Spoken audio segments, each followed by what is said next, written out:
One ship appears on the horizon, and an entire harbor holds its breath. No cannon fire, no storm, no invasion. Just rumor, fever on board, sickness below deck, and suddenly a city built on movement must decide whether to stop itself, to survive. That is the paradox of quarantine. It protects life by interrupting the system that keeps life supplied. We open at a busy port, cranes swinging, carts rattling, warehouses filling, clerks counting, sailors shouting. Then one flagged vessel enters the outer roadstead, and the rhythm breaks. Inspectors arrive, signals rise, distance becomes policy. Now trade must wait. Cargo that should be moving inland stays still, letters arrive late, perishable goods begin to lose value.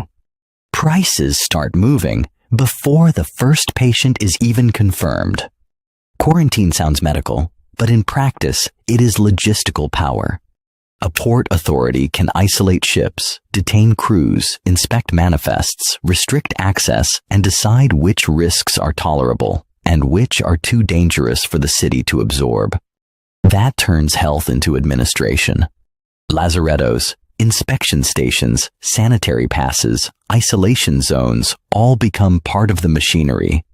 The harbor is no longer just a marketplace. It becomes a filter between the outside world and the people behind the walls. But the cost is never abstract. Merchants lose timing, markets lose supply, smugglers see opportunity. And if authorities overreact, a city can save itself from disease only to punish itself economically. That is why quarantine always creates tension. Traders call it delay, physicians call it prevention, officials call it necessity. The same pause means survival to one group and financial suffocation to another. And the deeper lesson is harder still. Disease travels the same routes as wealth. The more connected a city becomes, the more vulnerable it becomes to invisible passengers moving beside the cargo. So the port becomes a battlefield of priorities. Speed versus safety, profit versus caution, open exchange versus controlled entry.